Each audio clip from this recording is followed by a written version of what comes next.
Good evening all, good evening all, and welcome to this week's edition of Nigel's Nuggets, coming to you from, again, my spiritual home. I was going to be doing it outside in the garden, but goodness gracious me, you will not believe how hot it is here today. In fact, all the guests that we've got in, and in fact, if you are watching, if you're currently with us, feel free to comment on how blisteringly hot it is here today. It is proper warm. In fact, it is very, very uncomfortable. Anyway, let me not ramble. I'm not going to ramble because you know I don't ramble. So anyone watching this for the first time, this is the weekly roundup of everything happening at Heathcliff HQ and any interesting or not interesting stories about any guests we've had in, any events that are happening in and around the bay, and anything else I feel that I should impart to you. It's an interactive session, so if you feel like making any comments, asking a question, or just saying hi, then that was weird, wasn't it? Then feel free to put the comments in the box below, and if it's a question, I shall endeavour to answer you here. If not, I shall direct message you or come back to you in next week's Nuggets. So anyway, without further ado, and without any pre-ramble, although I guess there was a bit of a pre-ramble, shall we crack on? Let's crack on. So, who have we had in over the last week? Who's come and gone?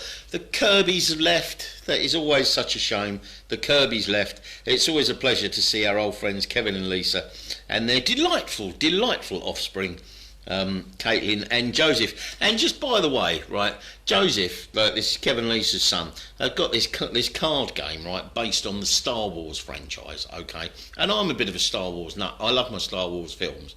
But as far as the other questions in there were ridiculous. If you've played it, you'll know what I mean. Like, you know, who played the third stormtrooper from the left, you know, when they're all, you know, done up in their white suits, you know, as Darth Vader entered the, you know, or got off his fighter, you know. Anyway, it's just absolute nonsense. So, anyway, it's not sour grapes because I didn't win the quiz. Of course, because you know me. I just play to take part. It's not all about the winning, you know. Yes, I have got my fingers crossed, darling, if you're watching this. So, yes, the Kirbys came and left. Yep, so always a shame when they leave. The Williams-Davis coupling, they were down for a week. We've now said goodbye to them. Jim and Barbara Evans, they were for a week. Lovely. I don't know if we'll be seeing them again. But, yeah, Alan and Jill, again, lovely people, back from our old stomping ground in Kent. And then, yes, some Vincents left. And then some more Vincents arrived. Yes, Mark and Joe, who are regulars with us, departed. And then the day after they left, Mark's parents turned up, and they're still with us. I'm looking up there because they're actually in the room above the bar. That's why I'm looking up there. So yes, it's good to see Doug and Pam. And oh yes, we need to have a bit of a chat about lemon drizzle cake a bit later, Mark and Joe. But yeah, we'll come back to that. David and Leslie, it's so good to have re-hooked up with David and Leslie, who are people I knew about 150 years ago, and we lost touch for no particular reason, and now we're back in touch, and they've come back for a second visit, and it's going to be lovely to go and see them and stay with them when we do in probably October, fingers crossed. So yes, we said goodbye to them yesterday, which was a shame, and then we had Gary Davis in. Gary Davis on the radio. Now you have to be a certain age to remember that jingle, but actually it wasn't that Gary Davis. It was, as my wife said, actually a better looking Gary Davis, but she also said that wouldn't be too hard. But I'm still not quite sure how to take that. She does like chatting up the guests. So unfortunately they left today. They were in for 4 nights. Peter and Sharon, they're with us. Oh yes, Peter, very famous relatives there. He's yeah, you do remember that jingle, do you, Jackie? Yeah, it's not like when I said it to him, I kind of thought he might have heard it before, and you know, you get that pained look on your face. Because my name's Nigel, so what do people keep singing to me? No, they don't sing that to me. They sing, "We're only making plans for Nigel." So yes, I get that pained look whenever someone sings that to me. And Gary Davis, Gary Davis, he got the pained look when I was saying that to him as well. Anyway, back to Peter and Sharon. Yes, would you believe he is his stepbrother is Jonathan Davis, ex Wales fly half, and all with his little spell in rugby league as well, and now a pundit on the glorious BBC. And for those that remember even further back, Phil Davis, who played number 8 for Wales, is his brother-in-law. Goodness me. So yeah, I'm hoping to have a few chats with him. They turned up yesterday, I think it was, if I remember right. But they're with us for, I think it's a week, so hopefully I'll get some time at breakfast to talk to them. We have one Murray in at the moment, one Murray. We're a Murray down because Sue, unfortunately, couldn't come this time. So it's just... Oh, I'm sorry, Sue, that was a joke. Yes, it's just Tom. So Tom's in. Oh, George and Hillary, and you know what I mean when I say George and Hillary. Do you remember, people? I'll show you again, shall I? Because George, you know, that's George. That's George there, standing next to Kylie. So we actually got the real George is with us as well. And it's they were here. They got here yesterday, so we had a lovely evening in the bar, catching up with them. I suspect we'll have an evening in the bar this evening, catching up further. Yes, now that's what I wanted to say. Mark and Joe Vincent, a little birdie told me, you can probably guess, it might have been your parents, Mark, that young Megan, your daughter, makes a fantastic lemon drizzle cake. Now, I'm just putting in the request now. I'm assuming, rightly or wrongly, that you're going to book in for your December visit at some point. Oh yes, we need to talk about December. I'll come back to that in a minute. But if you are coming back in December, can you bring a little bit of lemon drizzle cake, please? I am partial to a bit of lemon drizzle, I must confess. What else have we got? Oh yes, and on that note, Sue and Hayden, hello, I hope you guys are well. And you're coming back. Well, you're coming back in August, aren't you? And then last time you were Sue. It was absolutely lovely of you to bring us some Welsh cakes, and they were absolutely fantastic. Quick nuked them for sort of 20 seconds just to warm them up. Bit of butter on the top. Absolutely lovely. So yeah, could I request you could bring some more of those in August? I'm going to be the size of a large house, aren't I? So oh yes, and our niece is coming on Sunday. Again, regulars will know that over the except last year, of course, we had from one of my brothers, Philip, his 3 daughters. Katie was the first to come down. She's the eldest. She'll be 21 next. 20? How can she be 21 next week? She was. Anyway, so yes, we had Katie the first year. Then we had Neve, who's now in New Zealand studying at the university in Otago. Hello, Nevis, if you're watching, or when you get round to watching this. And then so the lovely Hannah is coming down on Sunday with her friend. Make some Crayford cakes. Goodness me, do you know, mind boggles what's going to be in those, Lisa, and with all the activity that's been going on outside your house over the last few years, I don't know if I want to know what you're putting inside those cakes, thank you very much, but anyway, I'll give them a try. It'll be fantastic. So yes, Hannah is coming down on Sunday with her friend Summer, who I don't know, we've never met Summer, but apparently she is a lovely girl, according to my brother Philip, so he better not be lying. And they're going to be with us for a week, so it's going to be fantastic seeing them. Oh, and then when was it? On Monday night, yes, we went back to the Bombay Express just down the road. Oh, goodness me. I had a North Indian fire lamb, I think it was called. And because I had the Hyderabadi lamb, I may have mentioned before, last time, oh, goodness me, the food is so good in there. Strange weather to be having a curry, I know, but the food is just fantastic. If you are coming down to see us, you must go and eat in the Bombay Express. You will not be disappointed.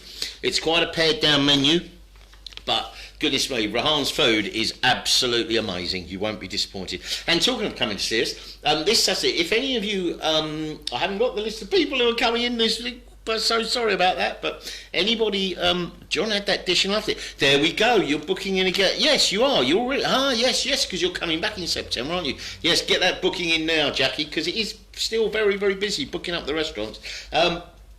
Yes, so anyone coming down this weekend, there's the Dartmouth Home and Craft Market at the old Buttermark in Dartmouth. Buttermark?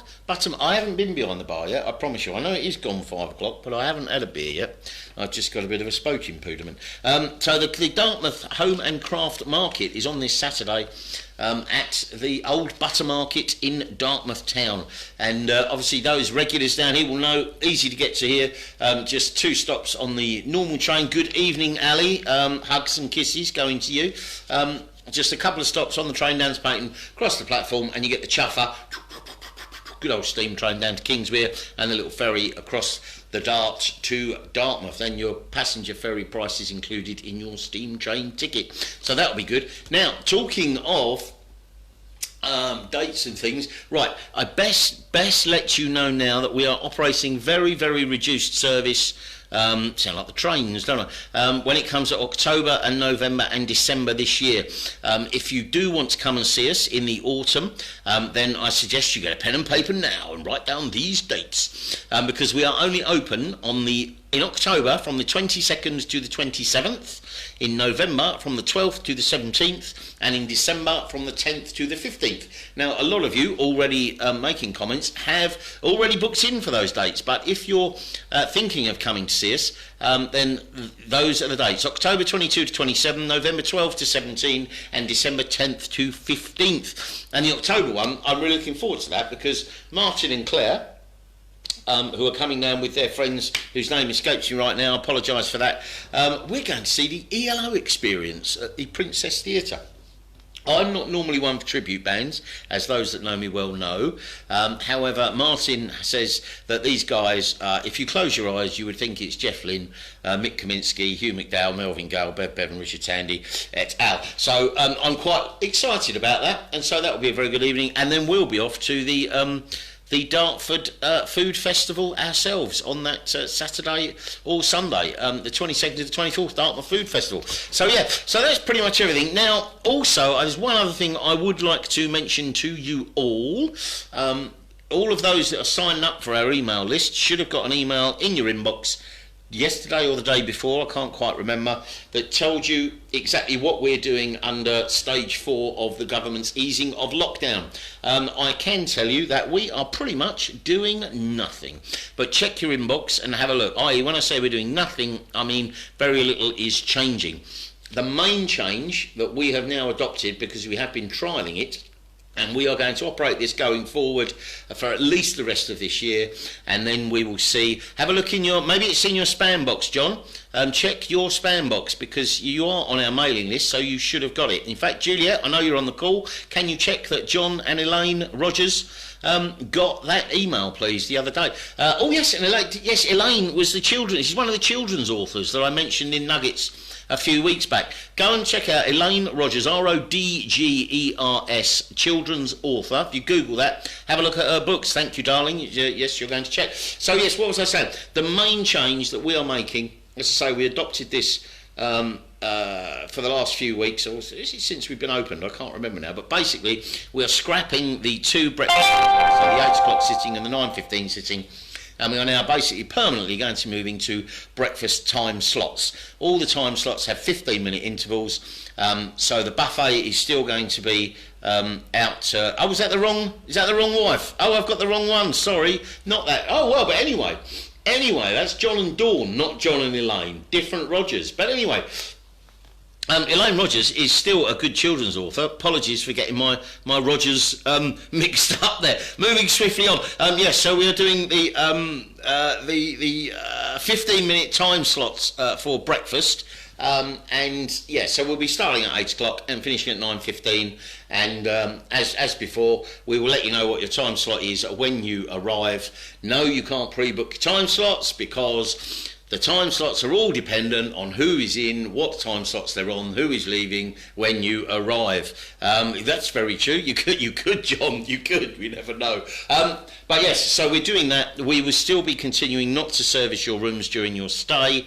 And we have changed the capacity in the bar. We've gone up to 6. And yes, we are asking you to please continue to wear your face masks when you are in, exactly as you've been doing all the time we've been open. So when you're on your feet, it's on your face. When you're on your cheeks, you can take it off. It's as simple as that.